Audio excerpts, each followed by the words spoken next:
Field है, if I have any field, तो उस फील्ड का हमने क्या बोला है, कुछ फील्ड लाइंस क्रिएट हो रहे हैं, है ना, और जो भी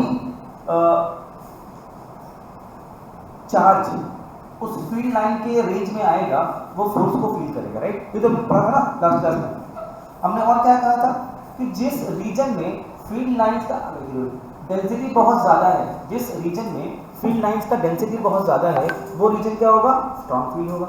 जहाँ पर डेंसिटी कम है वो क्या होगा, वीक फील्ड होगा। अब आप यहाँ पर देखो ध्यान से, जो आपका पॉइंट पी है, पॉइंट पी दिख रहा है आपको, पॉइंट पी में उस एरिया से 4 फील्ड लाइंस पास कर रहा है, दिख रहा है यार एवरीवन, सी दैट गाइस। जो पॉइंट पी है, जो रीजन पी है, उससे 4 फील्ड लाइंस क्रॉस कर रहा है, और जो रीजन क्यू है उससे सिर्फ एक पास कर रहा है। Obviously P will be having a more electric field as compared to the point Q, correct guys. ये तो समझ में आ गया आप लोगों को। चलो आगे बढ़ते हैं। देखो एरिया वेक्टर, आज से गॉस को शुरू कर देंगे। गॉस को 2 दिन at the most. Area vector, area vector शांत हो गया, छोड़ देंगे क्लास को, शुरू होने वाले क्लास को फालतू, एकदम महा फालतू आदमी। देखो एरिया वेक्टर, जस्ट नोट कर लो फटाफट। The direction of a planar area, the direction of a planar area, the direction of a planar area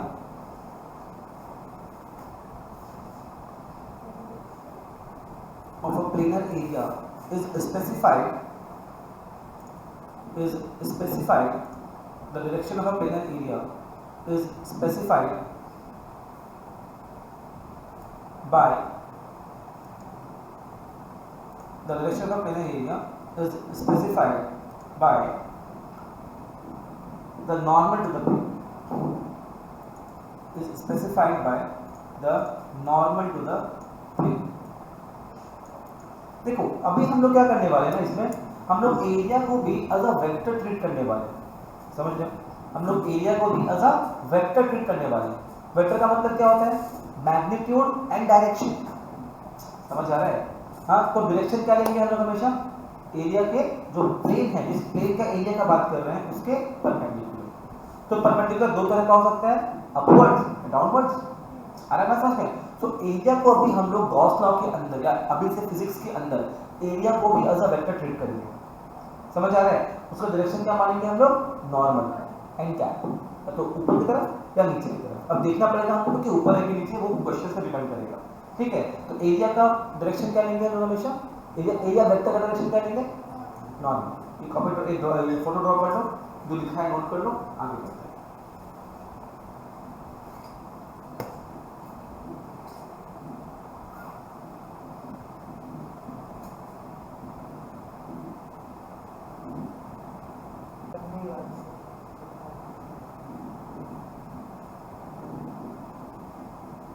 मतलब यहां पर देखो ध्यान से, ds जो है ds, दिस इज द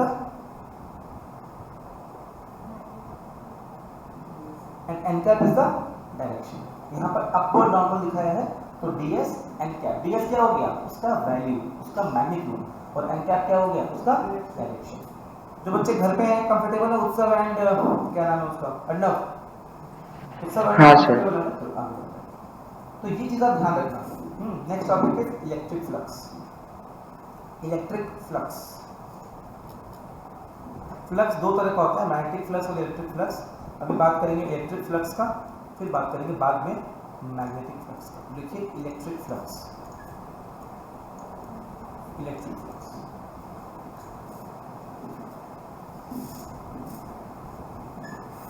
देखो electric flux through a given area, electric flux through a given area, electric flux through a given area held inside an electric field, electric flux through a given area held inside an electric field is the measure of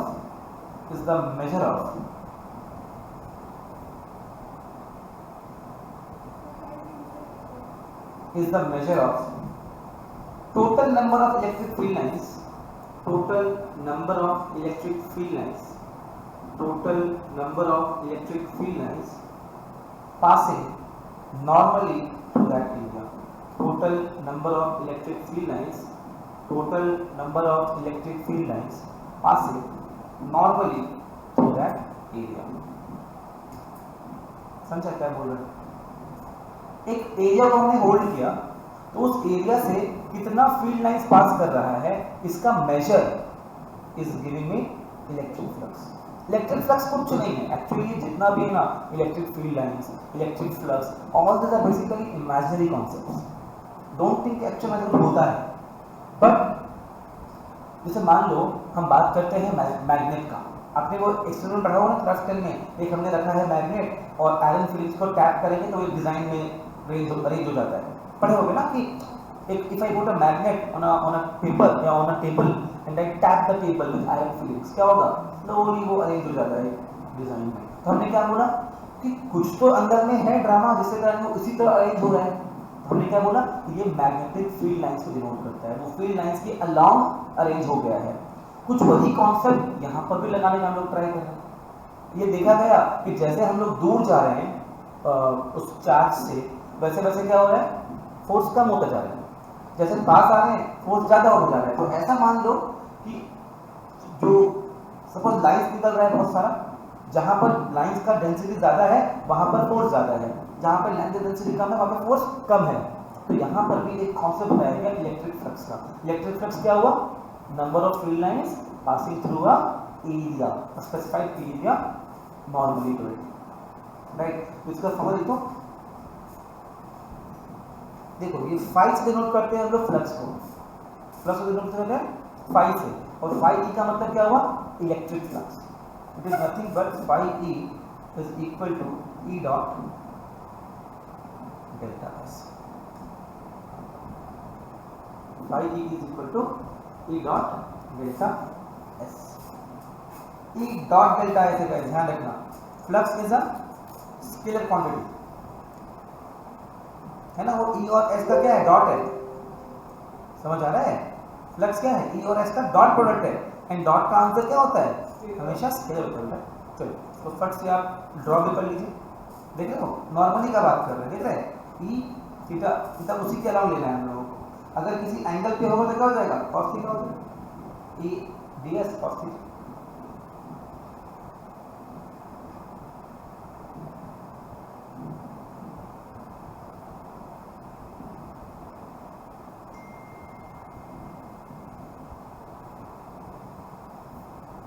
electric flux फिर से बोल रहा हूं क्या होता है? Number of field lines crossing normally. Normally is the word. अगर यहां पर फील्ड और एरिया दोनों एक डायरेक्शन में है, फील्ड किस तरफ है? देखो ध्यान से मेरी बात देखो. ये जो मेरा फिंगर है ना, सपोज ये फील्ड को डिनोट कर रहा है और जो मेरा हैंड है ये डिनोट कर रहा है एरिया को. अगर दोनों ऐसे है एकदम, ध्यान दो, एकदम ऐसे दिख रहा है. फील्ड जो है एकदम ऐसे परपेंडिकुलरली पास कर रहे हैं. हमने एरिया वेक्टर का डायरेक्शन क्या माना हुआ है? हमेशा परपेंडिकुलर. इसका मतलब एरिया का डायरेक्शन किस तरफ है? इसके अलावा हो गया ना. ये बात समझ में आता है कि नहीं? जो एरिया का डायरेक्शन है ना वो क्या होगा? फील्ड के अलावा हो गया ना. तो लेकिन उसका एंगल कितना हुआ? 0.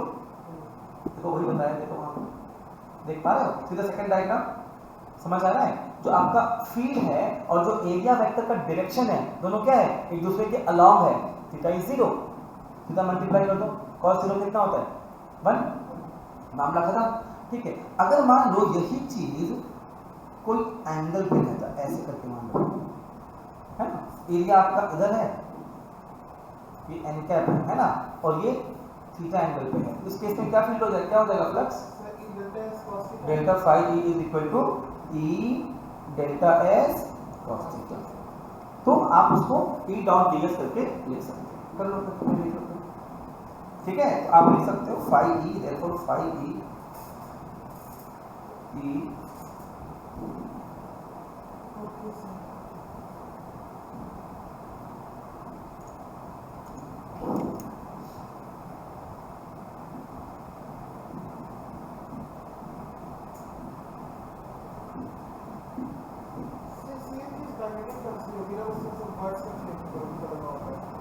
चल जाने से बात करेंगे.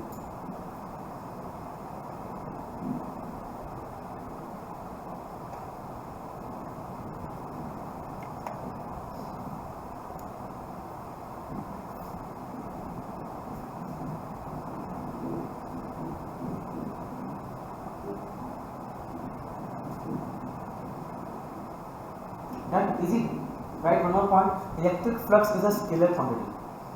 Electric flux is a scalar quantity, समझ है ना? पता ही आपको तो समझ में आ ही गया होगा। ये तो electric flux is a scalar quantity.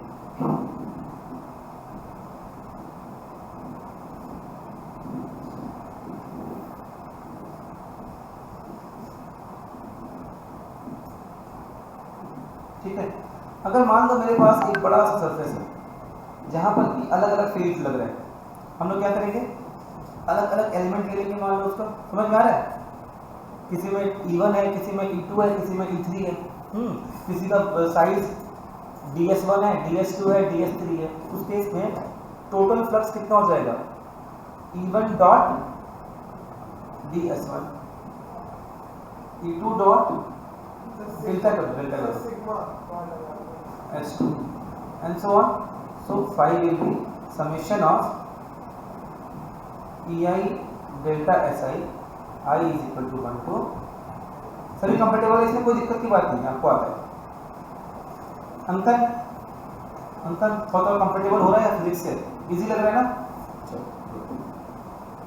है ना?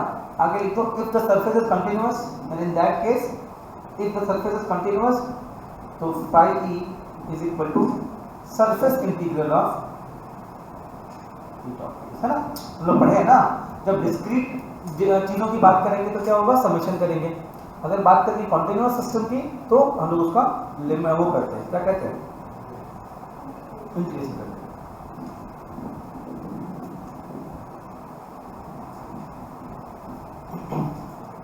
फंक्शन एब्सेंट है, स्पिथा एब्सेंट है, लिथिया एब्सेंट है, और एक बच्चा और भी एब्सेंट है। आपके आसपास कोई देखो, कोई है जो एब्सेंट है, पॉलोमी एब्सेंट है, राइट? उसको पता है ना कि क्लास मॉर्निंग में है, ऑनलाइन में नहीं बैठी होगी।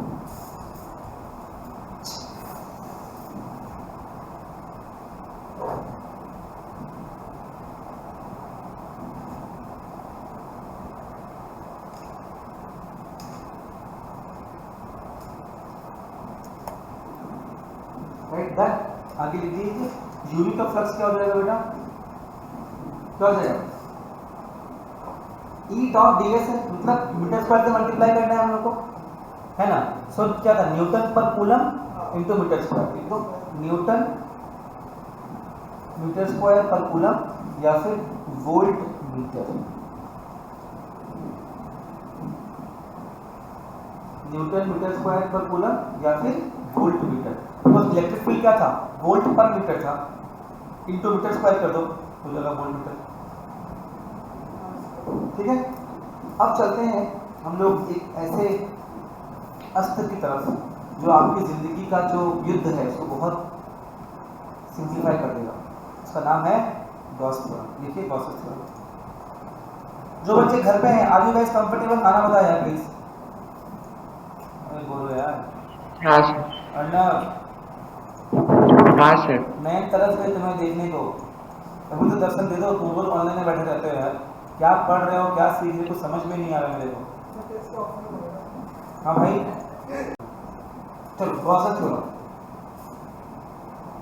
देखो, ये ना आपके पूरे कॉन्सेप्ट को ना सिंप्लीफाई कर देगा, इजी कर देगा।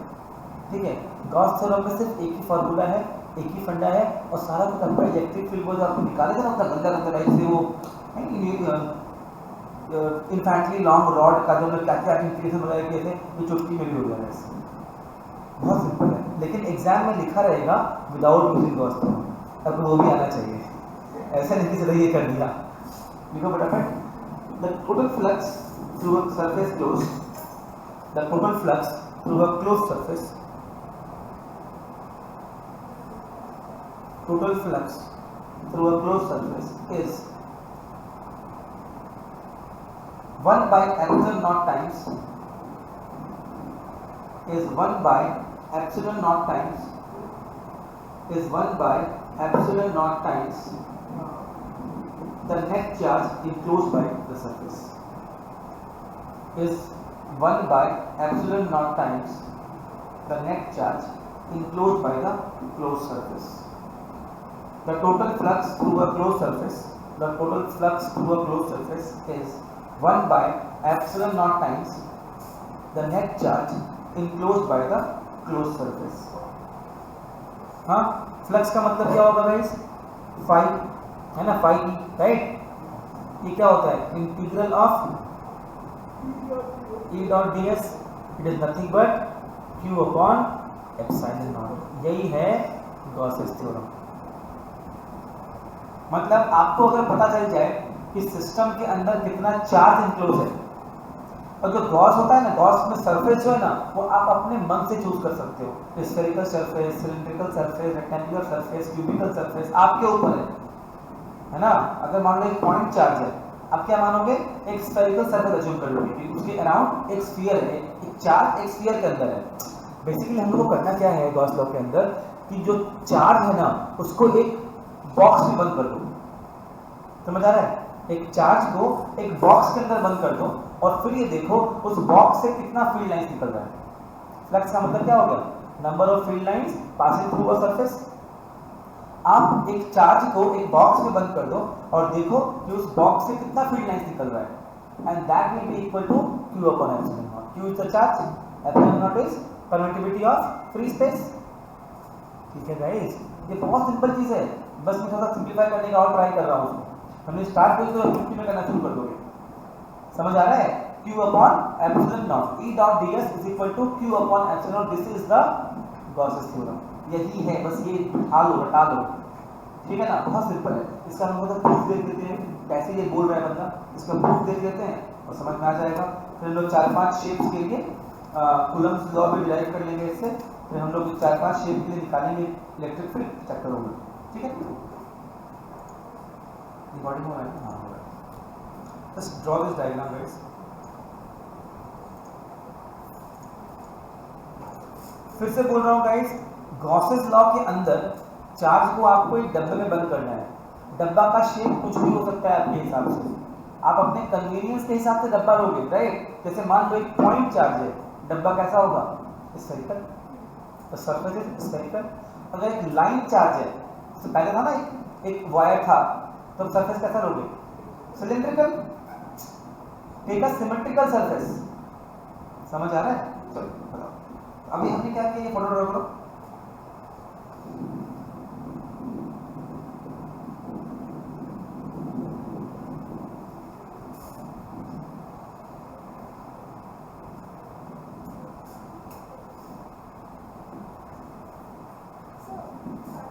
हाँ, मुझे भी दिक्कत हो रहा है, माइक में वो कर रहा है।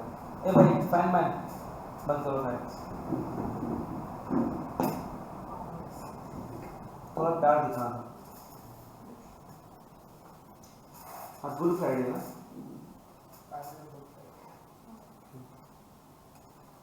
क्या आप जानते हो गुड फ्राइडे क्यों बोलते हैं? हाँ, बैड होता है ना, I mean Jesus was crucified on that day, तो गुड क्यों बोलते हैं उसको?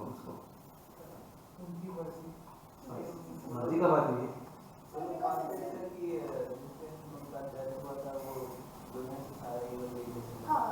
ओके, इसीलिए गुड फ्राइडे बोलते हैं। अरे वाह, नाइस कॉन्सेप्ट है, मुझे पता नहीं था। नाइस, मतलब मैं हर तो सोचा था कि गुड फ्राइडे क्यों बोलते हैं। ओके, मतलब हमारे लिए गुड हो गया, इन शॉर्ट जो वर्ल्ड के लिए गुड हो गया। Okay, nice nice.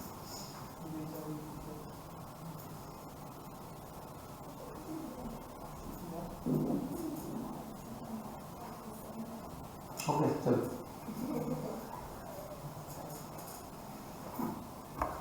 फोटो बन गया।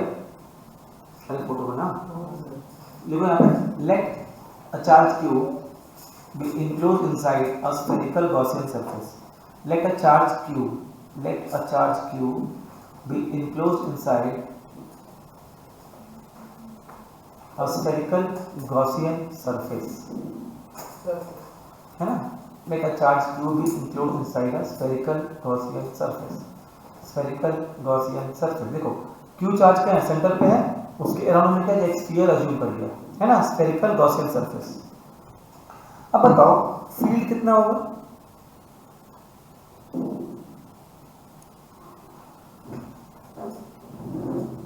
चार्ज की वजह से फील्ड कितना होगा बताओ? 1/4 pi epsilon naught Q upon r square, है ना। जैसे जैसे डिस्टेंस बढ़ाओगे मतलब तुम जिस भी सर्कल का रेडियस, जिस भी रेडियस का स्फीयर अज्यूम करो उसके हिसाब से बोल सकते हैं आर का वैल्यू अलग अलग हो जाएगा। वी स्टडीड ना कि the field is radially symmetric, correct. Radial field था ना, स्फेरिकली सिमेट्रिक फील्ड था ना, तो 1/4 pi epsilon naught into q by r square, ठीक है। अब फील्ड क्या है देखो, the field points outwardly normal, the field points outward radially कर दो, the field points outward radially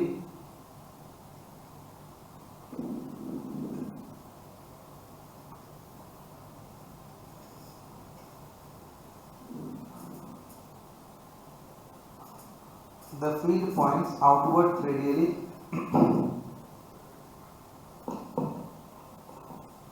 so theta is equal to 0 degree. So we can write therefore flux through area ds कितना होगा, E dot ds होगा guys, हाँ flux, तो 1/4 pi epsilon naught q upon r square into ds। ये point आपको समझ में आता है कि नहीं आता। तो छोटू सा हमने एरिया चूज किया है ds एरिया उस सरफेस के ऊपर, उसको हमने ds माना है, तो उसमें फील्ड कितना पास करेगा, e फ्लक्स कितना पास करेगा, e डॉट ds। सभी कंफर्टेबल है यहाँ, तो किसी को प्रॉब्लम नहीं होना चाहिए मेरे ख्याल से। Therefore total flux is integral of 1/4 pi epsilon naught q upon r square into ds, right. समझ रहे हैं हम लोग। तो 1/4 pi epsilon naught q by r square into ds। देखो सब कुछ तो कांस्टेंट है, q वगैरह तो सब कांस्टेंट है, r भी कांस्टेंट है। हम बात करें ना कि एक सर्कल हमने r सरफेस अज्यूम कर लिया, तो r भी कांस्टेंट ही हो गया ना। सिर्फ इंटीग्रेट क्या होगा, ds। ds मतलब क्या हो गया, छोटू सा एरिया। अगर मैं ds को इंटीग्रेट करूंगा क्या मिलेगा, फुल एरिया। फुल एरिया कितना होगा स्फीयर का, 4 पाई r स्क्वायर। देखो 1/4 pi epsilon naught q upon r square into 4 पाई, घटाए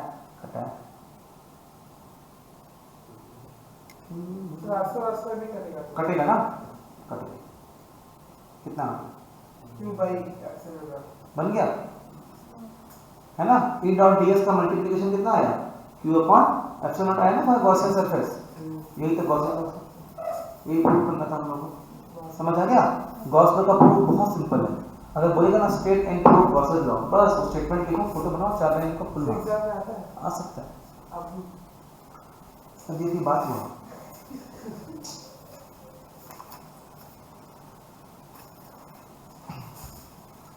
गॉसियन सरफेस क्या है, एक हाइपोथेटिकल सरफेस है, it is an imaginary surface. ऐसा कुछ होता नहीं है, हम लोग अपनी कन्वीनियंस के साथ चूज कर लेते हैं। चार्ज किस टाइप का है उसके हिसाब से हम surface spherical, cylindrical and so on choose कर लेते हैं। समझ आ रहा है। चलो लिखो Coulomb's law from Gauss theorem. Coulomb's law का प्रूफ भी गॉस थ्योरम के हेल्प से करने के लिए बोल सकते हैं, कोई बड़ा बात नहीं है।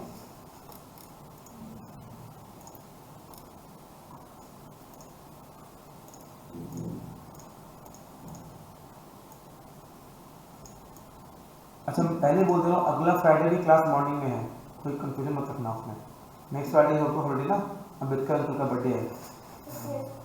हाँ वही तो मॉर्निंग में है, याद रखना। जैसे भी नो अम्बेडकर बर्थडे बेटा ऑल इंडिया में हर जगह हॉलीडे है, सब किसी जगह। 13 में कंफर्म छुट्टी है, मेरी मीटिंग नहीं पड़ती है।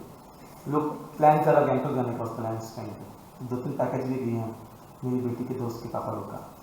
भैया 3 दिन छुट्टी मिल रहा है, हम घूमने जाएंगे, हमको तो फायदा ही है। सर आज की क्लास भर के खाली आएगा टेस्ट में? नहीं पूरा चैप्टर फर्स्ट तक पूरा आएगा, ये नहीं आएगा चैप्टर 1 पूरा आएगा, पूरा चैप्टर। हाँ आज का क्लास और अगला क्लास जो भी है चैप्टर 1 पूरा आएगा, till Gauss's law complete.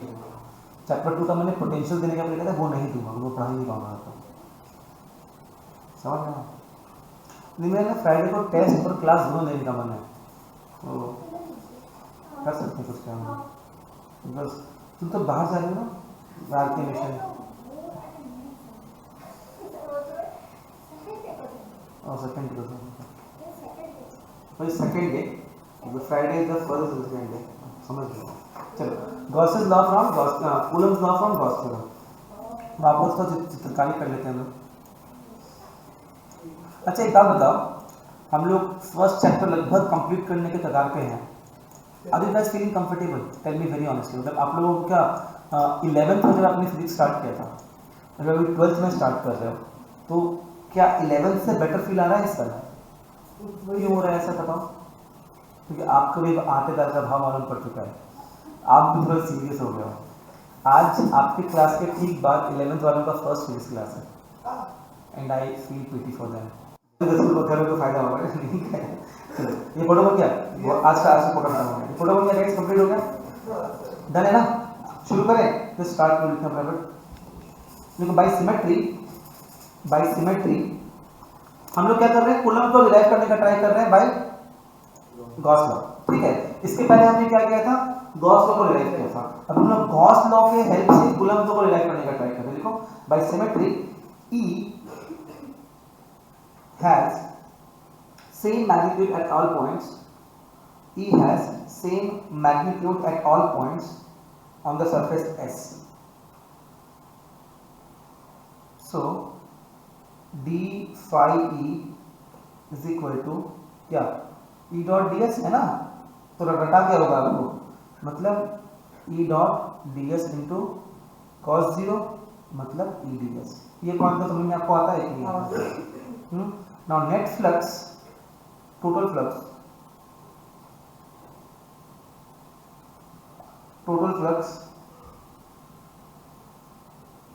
phi E is equal to summation of E dot ds over S, that is equal to E को बाहर ले लो। ये बात को समझ में आता है कि नहीं आता? सर फाई की क्या लिमिट नीचे लगा, ऊपर नहीं लिमिट क्यों लेना? मतलब फॉर द होल सरफेस, ऐसे लिखा था पूरा सरफेस लिमिट करके क्या है बताओ, मतलब होल सरफेस।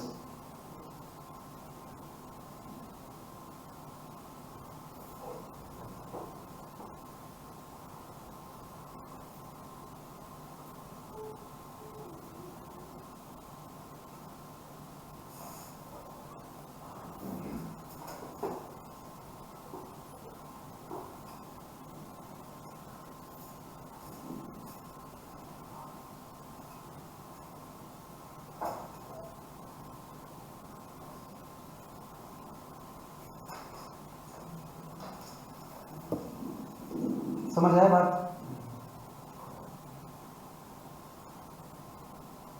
डन है क्या? ई डॉट ds हो गया, तो नेट फ्लक्स कितना हो गया, now that is equal to E into 4 pi r square. समझ में आया नहीं यार?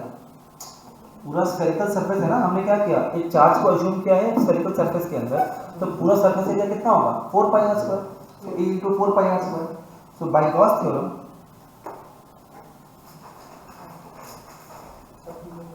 phi E is equal to Q upon epsilon naught is equal to E into 4 pi r square, correct ना?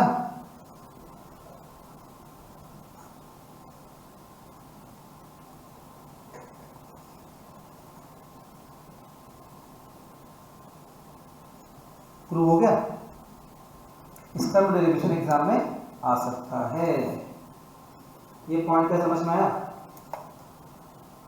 हाँ sir.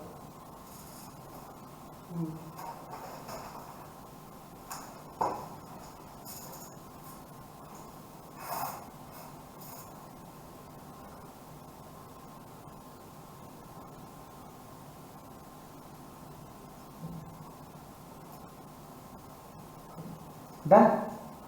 And this was coulomb law. याद रखना, जब भी कूलम्ब लॉ प्रूफ करने आएगा तो यहाँ पर आपकी कलम नहीं रुकनी चाहिए, एक नंबर कट जाएगा। कूलम्ब लॉ किसके लिए है? फोर्स के लिए है। आपको हमेशा यहाँ पर एंड करना पड़ेगा। क्लियर है गाइस? चलो यहाँ तक कर लो।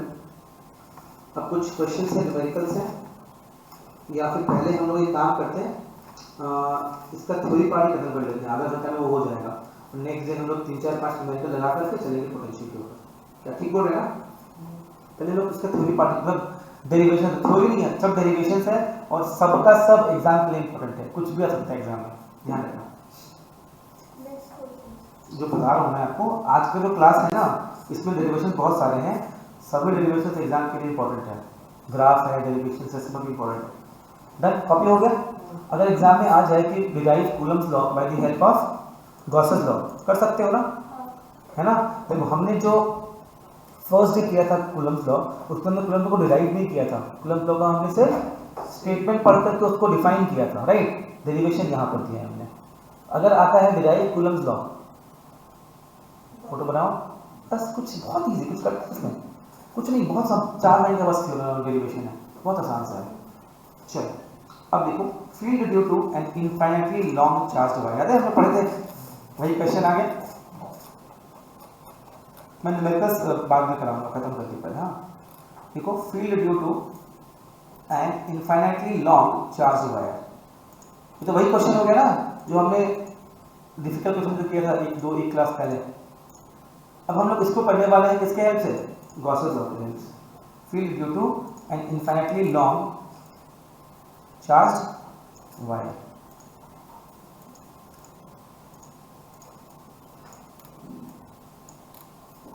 फट से ड्रॉ कर लो। देखो एक हमने लंबा सा वायर ले लिया है, उसके अराउंड क्या अज्यूम किया है, एक सिलिंड्रिकल गॉसियन सरफेस। अगर पॉइंट चार्ज था तो हमने क्या लिया था, एक स्फेरिकल गॉसियन सरफेस। अभी क्या है, it is a line charge, long charge, long wire, infinitely long wire. हमने चार्ज कैसा अज्यूम किया है ना, सरफेस कैसा अज्यूम किया है, सिलिंड्रिकल। तो ड्रॉ कर लो।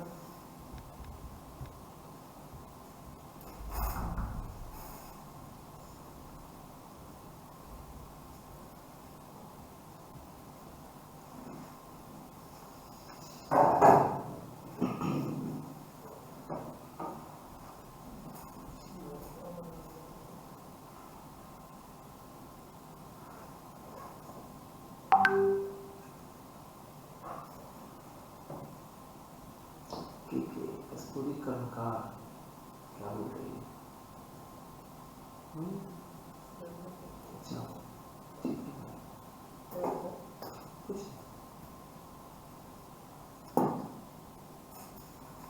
प्रॉपर्ली फोटो को ड्रॉ करो। हाँ अगर चाहते मैं इसको जूम कर देता हूँ।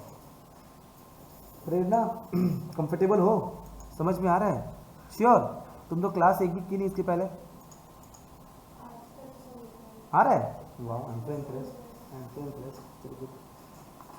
सो साइड में, लेफ्ट साइड में Q1 Q2 Q3 है क्या? कहाँ पर देखो जो S1 S2 S3 तो लेंथ पूरा L है।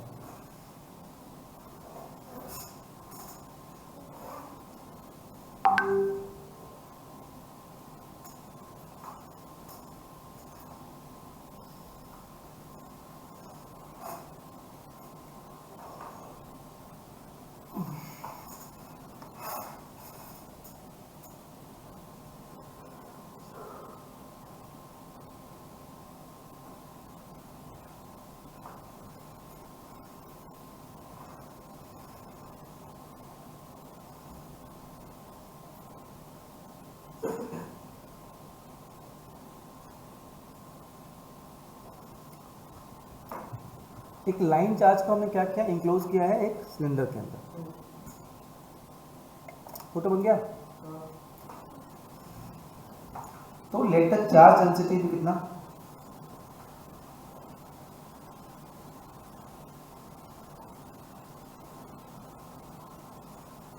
लैम्डा, लाइन चार्ज है ना, लैम्डा होगा।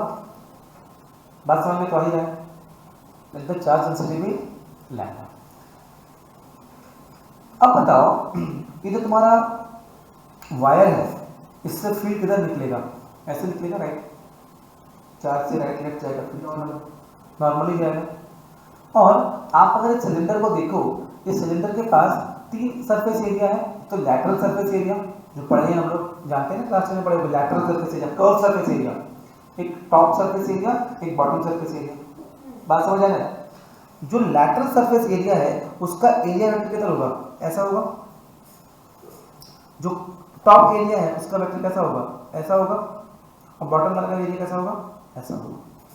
बात समझ में आ रहा है।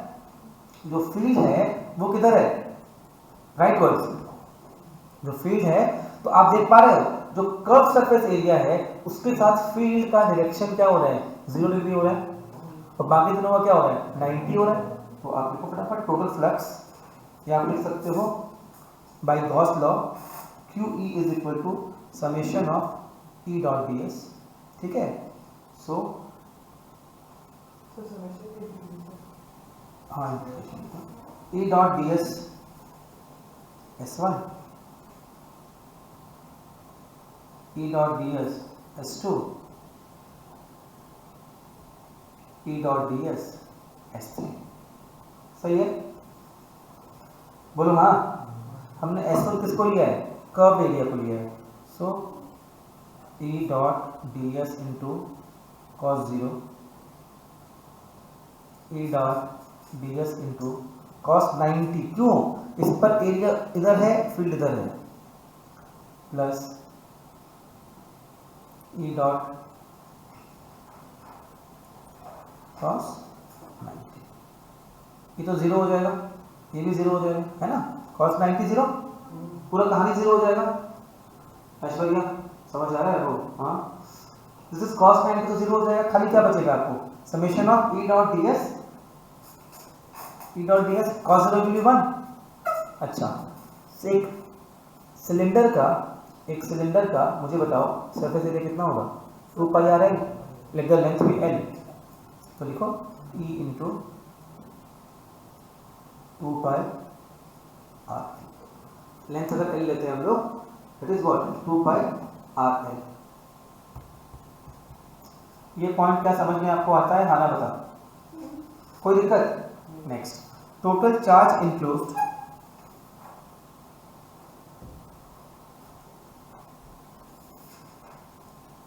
लैम्डा इंटू एल, क्या Q कितना होगा, टोटल लैम्डा क्या है, चार्ज पर यूनिट लेंथ, तो पूरा चार्ज कितना होगा, Q इंटू एल, लैम्डा क्या है, Q बाई एल, हाँ lambda is Q by L, तो Q क्या होगा, लैम्डा इंटू एल। तो by Gauss law Q upon epsilon naught is equal to E dot ds, क्या सही जा रहे हैं लोग, तो total flux, so we can write lambda L upon epsilon naught E into 2 pi, L से L cut गया, so E कितना हो गया बता दो सर, E कितना आ गया, lambda by 2 pi epsilon naught, R क्या है, R क्या है, कितना डिस्टेंस है, जो हम लोग जिस पॉइंट पर देख रहे हैं ना वो कितना डिस्टेंस पे है चार्ज से, क्या सेम था क्या उसका वैल्यू भी चेक करो एक बार, वहाँ पर वाई था शायद आर की जगह पे, है ना, वहाँ पर आर की जगह वाई था उस क्वेश्चन में, कहाँ गया वो क्वेश्चन, देखो अभी 2 क्लास पहले पढ़ाया था ना, देखो lambda upon 2 pi epsilon Y है वहाँ पे, तो यहाँ पे आर है, एक ही बात है, आप आर की वाई को सेम आया ना। अगर एग्जाम में क्वेश्चन आ जाए डिराइव द या find the electric field due to a long wire, कुछ नहीं लिखा हो उसके आगे और 2 नंबर का क्वेश्चन हो, इससे इजी तो वो नहीं है, ये तो बहुत इजी है, ये सिंपल है ना। ऐश्वर्या समझ में आया, मेघा फ्रंट रो समझ में आ गया, इससे कर देना। अगर 4 नंबर में आ जाता है और लिखता है कि विदाउट गॉस लॉ, तब आपको वो पूरा काम करना पड़ेगा, ठीक है, एकदम क्लियर है, कोई समस्या नहीं है। आगे बढ़े, नेक्स्ट लिखो, नेक्स्ट इसी में लिखो electric field due to a thin spherical shell, thin spherical shell, electric field due to a thin spherical shell. ये कर लो, फिर कराऊंगा प्लेट वाला और कंप्लीट हो जाएगा। Thin spherical shell, electric field due to a thin spherical shell, ये वाला भी गॉस लॉ के हेल्प से ही करने वाले हैं हम लोग। चित्रकारी कर लो पहले,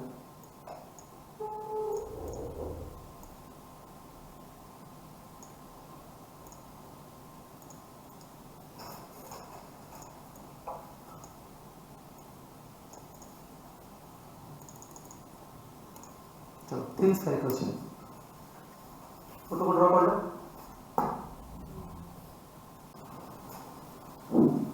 बन गया photo.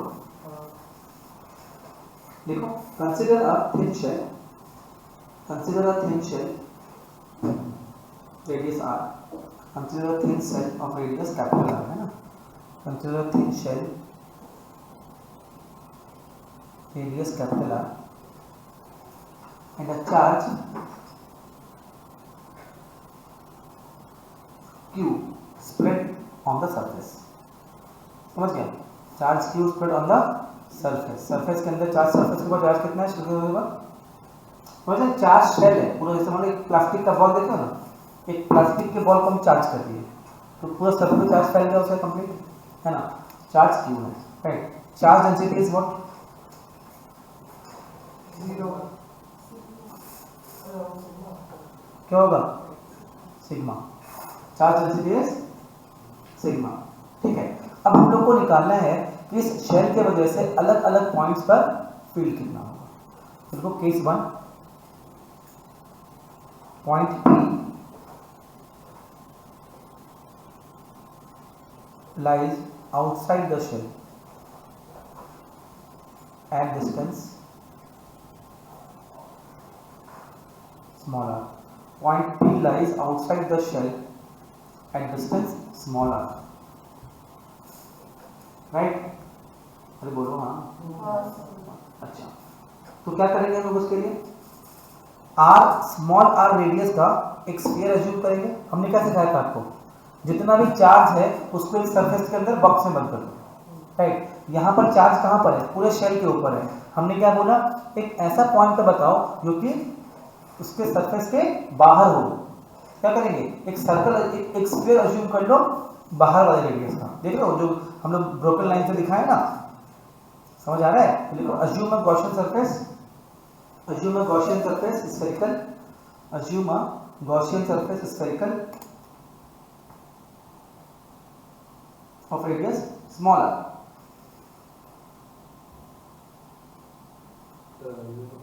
A spherical Gaussian surface of radius small r. हमने कैपिटल आर को शेल का रेडियस माना है, स्मॉल आर को डिस्टेंस माना है अलग अलग पॉइंट पे, राइट. तो देखो टोटल चार्ज इनक्लोज्ड. अब बताओ, सुनो मेरी बात, एक सपोज यहाँ पर एक देखो दो शेल है, एक ये शेल है, एक अंदर में है. तो इस बड़े वाले शेल के अंदर कितना चार्ज इनक्लोज है, जो इसके पास है वही इनक्लोज है. छोटे वाले शेल के पास जो चार्ज है वही इनक्लोज है ना. हमने क्या ले लिया, आर डिस्टेंस पे गॉसियन सरफेस अज्यूम किया. मैंने क्या पता है, फिर से बता रहा हूँ, गॉसियन लॉ का सिंपल सा फंडा है, जितना भी चार्ज आपके पास एक्युमुलेट हो गया है ना, सबको एक बॉक्स में बंद कर दो, स्फेरिकल बॉक्स में, सिलिंड्रिकल बॉक्स में, जैसा भी बॉक्स आपको कंफर्टेबल लगे. और फिर देखो उस बॉक्स के अंदर कितना चार्ज है. फिर क्या होगा, Q upon epsilon naught is equal to E dot D. Area निकाल दो बॉक्स का, वही करेंगे. देखो अभी टोटल चार्ज इनक्लोज कितना होगा, सिग्मा इंटू 4 पाई आर स्क्वायर. चार्ज इनक्लोज कितना होगा, सिग्मा इंटू एरिया, तो सिग्मा इंटू 4 पाई आर स्क्वायर. अब समझ में आया कि नहीं आया. Now by Gauss's law, by Gauss's theorem क्या हम लोग कह सकते हैं, phi is equal to Q upon epsilon naught और E इंटू 4 पाई आर स्क्वायर, E इंटू 4 पाई आर स्क्वायर. सुनो एरिया कितना हुआ पूरे सरफेस का, 4 पाई स्मॉल आर स्क्वायर. देखो दोनों में अंतर है, वो वाला 4 पाई कैपिटल आर स्क्वायर है. चार्ज इनक्लोज कितना होगा, जो छोटे वाले शेल पे जो चार्ज है वो, मतलब sigma into 4 pi capital R square, उसका रेडियस. लेकिन यहां पर जो डीएस है वो क्या है, it is the area of the larger sphere, जो हमने अज्यूम किया है, जो कि क्या है 4 pi small R square is equal to sigma into 4 pi. ये पॉइंट क्या आपके पहले पड़ता है, हाँ बता.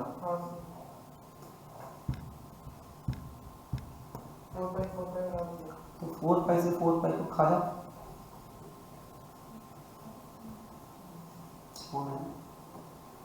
तो ये कितना आया,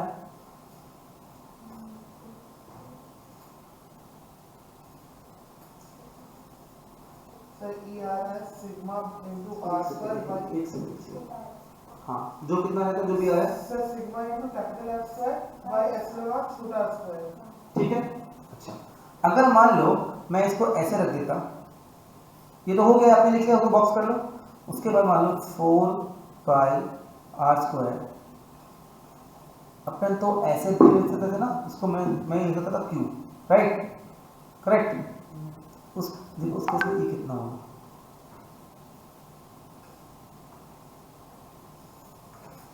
है ना, समझ में आ रहा है।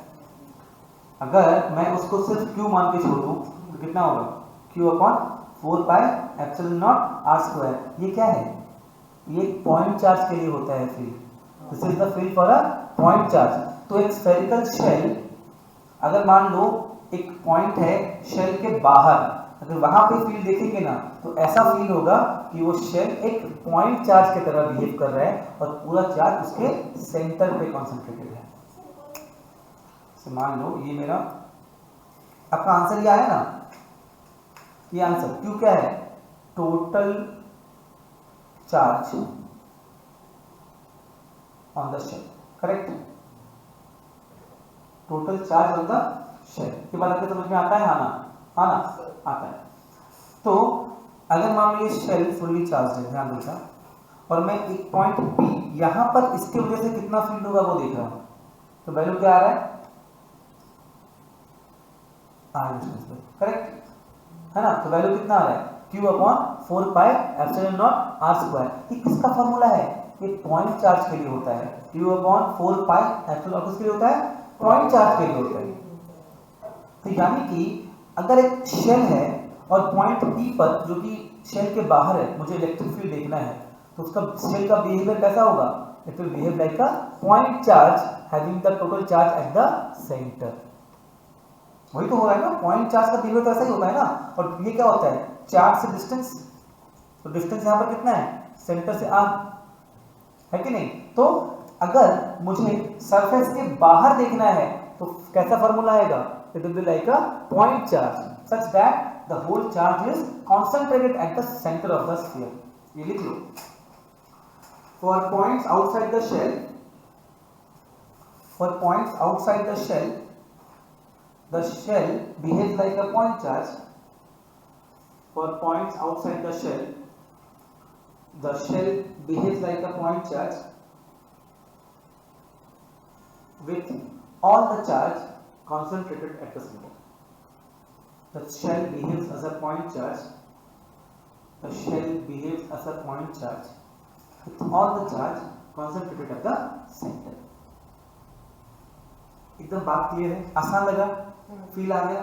मतलब अगर कभी भी कहेगा ना स्फेरिकल शेल और बोलेगा कि सेंटर से इतना डिस्टेंस का फील्ड निकालो, कुछ सोचना ही मत, Q upon 4 pi epsilon naught R square, खत्म, माथा लगाने की जरूरत ही नहीं है, राइट। केस 2,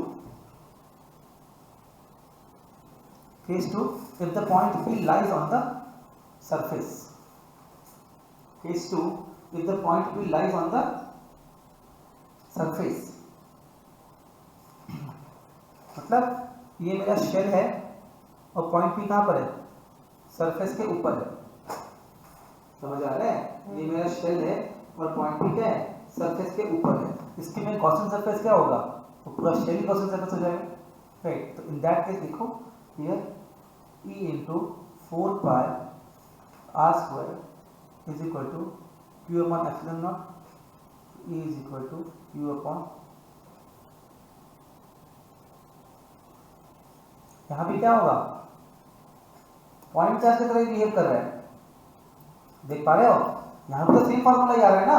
अरे उस केस में the value of R was this, यहाँ पर P था तो ये था R, इस केस में P कहाँ पर है, सरफेस पे है, तो ये है R।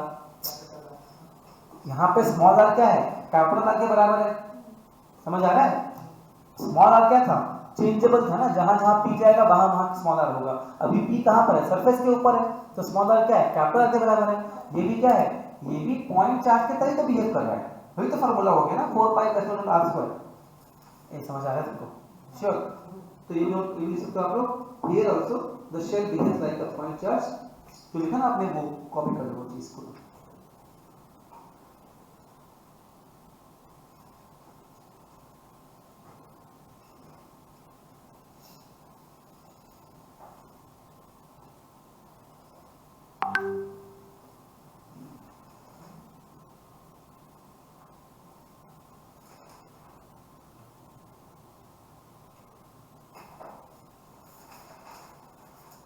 है? समझ आ गया? फील आ गया? हाँ, अगर मैं Q को लिख दूं सिग्मा इंटू 4πr², है ना, तो क्या बन जाएगा?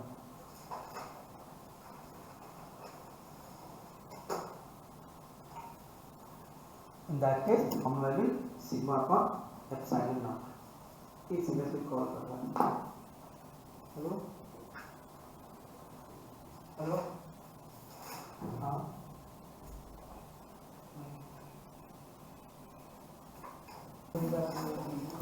हाँ गाइस, समझ में आ गया ये भी? अच्छा, अब थर्ड केस बताओ, case 3। Case 3, if the charge lies inside the shell, if the point lies inside the shell, तो पॉइंट बी है, देखो पॉइंट बी बाहर में था, फिर सरफेस पे आया और कहाँ चला गया? शेल के अंदर। ये है point B. when r is less than r, पहला केस में क्या था? r was more than r, second case में r was equal to r, third case में क्या? r is less than r, अंदर चला गया।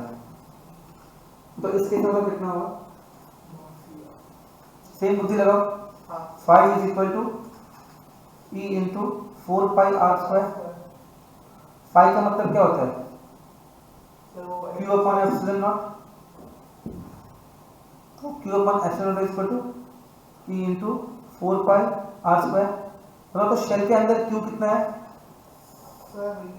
शेल के अंदर q कितना है?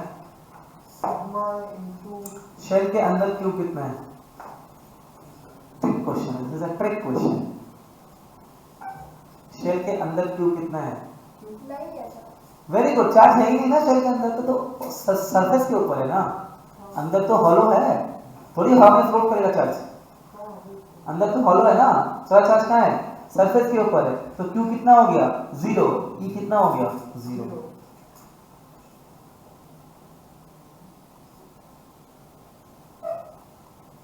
and that there I prove my point, inside a hollow conductor the field is 0। इसीलिए आप कार में सेफ थे, याद आया? inside a hollow conductor the field is 0। कभी बाहर चले जाओ अगर और बहुत तेज बारिश हो रही है, आंधी कड़क रही है, बिजली चमक रही है, चुपचाप किसी गाड़ी में चले बैठ जाओ, कुछ नहीं होगा। होने का तो हो जाएगा, क्या पता वो बिजली गिरा उसके सरफेस पे पेट्रोल था, गाड़ी नाक पकड़ लिया, तो कहे तो तुम मर गए, तो बोलेंगे नहीं आओगे, किसी को मालूम नहीं पड़ेगा हमारे किसी की है। लेकिन होने को तो मैं टाल नहीं सकता, लेकिन उसमें तुम बिजली से नहीं मरोगे। अगर तुम लापरवाही से कार का सर्विसिंग नहीं करा रखी हो, फ्यूल टैंक खुला छोड़ दिए और बिजली फ्यूल टैंक पे गिर गया तो कार उड़ जाएगा, तो अलग बात है। अदरवाइज तुम इलेक्ट्रिसिटी से तो नहीं मरोगे। समझ में आया? Inside a hollow conductor the field is 0। कोई कैविटी अगर है किसी कंडक्टर के अंदर, बड़ा सा बॉडी है, बीच में कैविटी है, तो फील्ड इज 0। जैसे कि आपका दिमाग हॉलो है, तो उसमें जो बताता हूँ ना, फील्ड घुसता ही नहीं उसके अंदर। जब मैं बोल रहा हूँ इलेक्ट्रिक फील्ड लाइन यहाँ से निकलता है ना, और दिमाग को पेनिट्रेट नहीं कर पाता, अंदर में फील्ड हॉलो है ना, अंदर में फील्ड 0 रहता है, कंडक्ट नहीं हो पाता। चलो समझ आया? तो लिख दो electric field inside a hollow conductor या into electric field due to a uniformly charged spherical shell, electric field due to a uniformly charged spherical shell at all points inside the shell is 0। electric field due to a uniformly charged spherical shell at all points inside the shell is 0।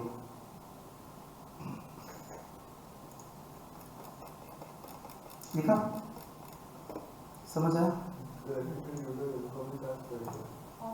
at all points inside the shell is 0। ये अंगूठा में nail polish किसका लगा हुआ भाई? तो मेरा अंगूठा नहीं है। हाँ, फिर उस दिन स्कैन की थी, राइट? तो लगा ये कैसे हो गया?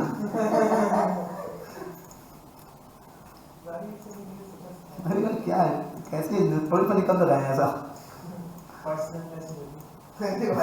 मतलब वो जिंदगी भर का वो उससे होगी। जब भी मैं अब क्लास में पढ़ाऊंगा किसी भी बैच को, तो याद आएगा जब पृथा ने स्कैन किया था। चलो ये बच्ची अमर हो गई हमारे पोस्टर में। गाइस सुनो, ये ग्राफ देखो, सुनो वेट, डोंट वेट। देखो बेटा, ये ग्राफ है E वर्सेस R। R पे हमने क्या लिया है? डिस्टेंस फ्रॉम द सेंटर, और E क्या है? Y एक्सिस पे है। अब ध्यान से देखो बेटा, एक सर्कल शेल है, अगर R का वैल्यू उसके रेडियस से छोटा है तो फील्ड कैसा है? 0, देखो यहाँ पर 0 दिख रहा है। Zero at r the field is how much, q upon 4 pi epsilon naught r square, देख रहे हो यहाँ पे पहुंच गया, समझ आ रहा है। और उसके बाद फार्मूला क्या है, स्मॉल r स्क्वायर, ये it will become a rectangular hyperbola. समझ आया, ये ग्राफ बहुत इंपॉर्टेंट है, याद रखना। चलो बनाओ इसे।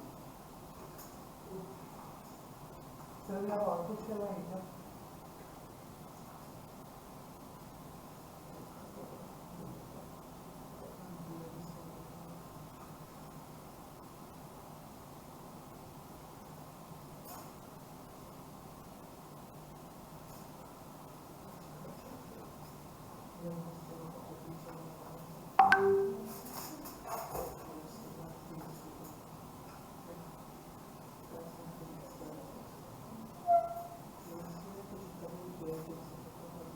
गाइस हो गया क्या, समझ आ गया, सभी कंफर्टेबल है।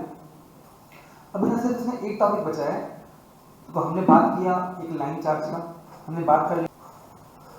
देखो electric field due to a infinitely plane sheet, electric field due to a uniformly charged infinite plane sheet,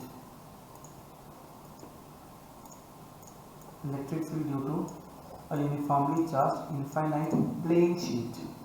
समझ रहा है, शीट है और ये चित्रकारी करो उसमें भी सकते। प्रेरणा प्रेरणा मिल रही है आपको, मथुरा में ढूक रहा है क्या सच में, लग तो नहीं रहा।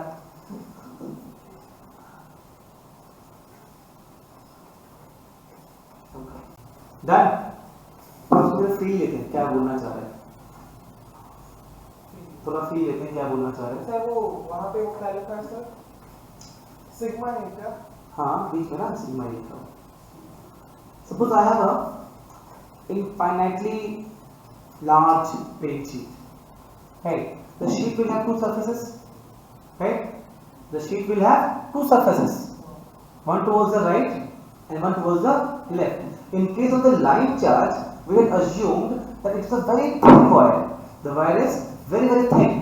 But यहाँ पे अगर प्लेट है, हाँ बेटा, वेट करो फैन चला लो, बैठ 2 मिनट रुक जाओ, कोई दिक्कत नहीं है। समझ में आ रहा है, यहाँ पे एक प्लेन शीट है ना, तो बोथ साइड्स से फील्ड निकल रहा है, समझ में आ रहा है। एक प्लेन शीट है ना, तो बहुत ही पतला है बट फिर भी कुछ तो थिकनेस होगा ना उसका, it will have some thickness, right? Correct. So we will assume a Gaussian surface that is cylindrical in shape. Just note a point here. Cylindrical in shape. Because cylindrical से काम चल जाएगा, वक्त तुम्हारा इजी रहता है। देखो बता रहे प्रॉब्लम क्या होगा ना, पाई का टर्म आएगा ना, तो पाई वहाँ भी पाई रहता है, तो थोड़ा सा इजी हो जाता है।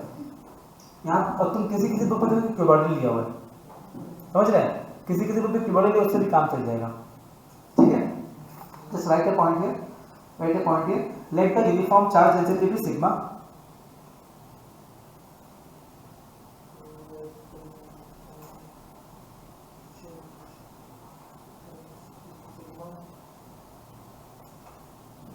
Sigma. Correct. हमने क्या किया, इनफाइनाइटली चार्ज शीट, ठीक है, तो हमने ए एरिया का अज्यूम किया है, ठीक है। देखो charge enclosed by area A, charge enclosed by area A is equal to E into E, correct ना? हाँ सर।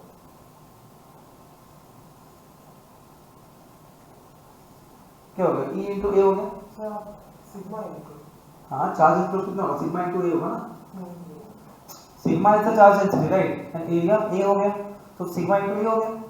बात समझ में आ रहा है। अब यहाँ पर एक कायदे का चीज है, फ्लक्स क्या है, स्केलर क्वांटिटी है, बात समझने का ट्राई करना।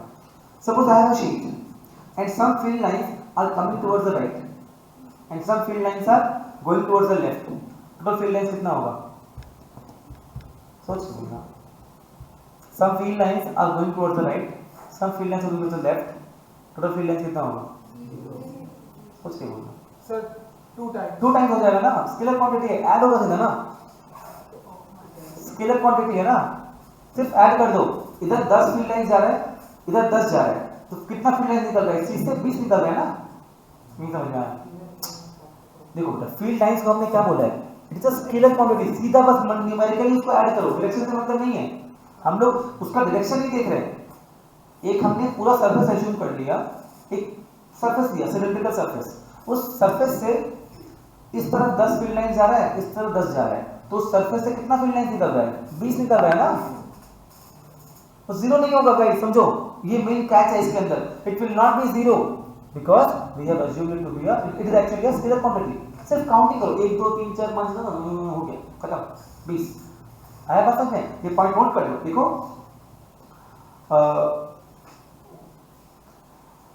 मैं लिखा रहा हूं, the electric field E points outward normal to the sheet, the electric field E points outward normal to the sheets, outward normal to the sheet, also it will have same magnitude, also it will have same magnitude,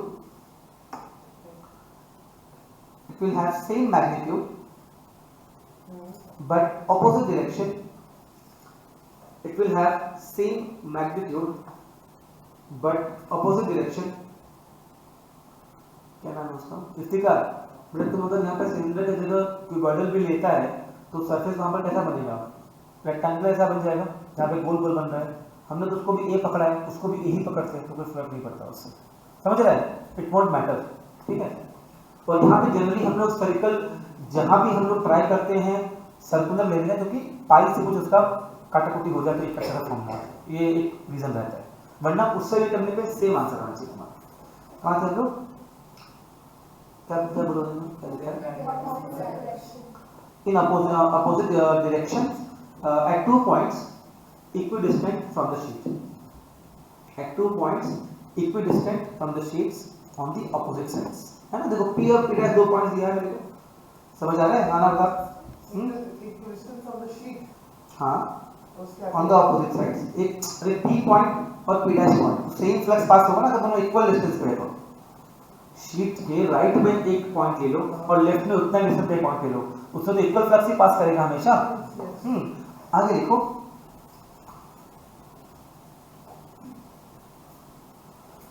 अच्छा देखो इस cylinder का 3 surface है ना, गोल surface और curve surface, yes sir, right and left surface and the curve surface, lateral surface.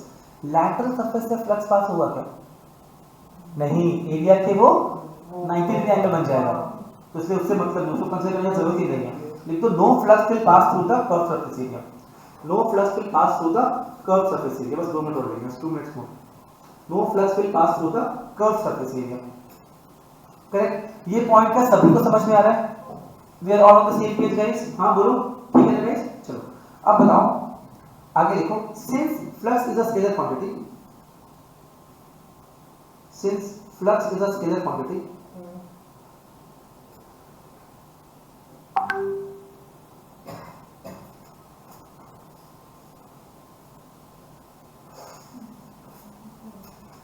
since flux is a scalar quantity, the total flux on both the sides will get added, the total flux on both the sides will get added,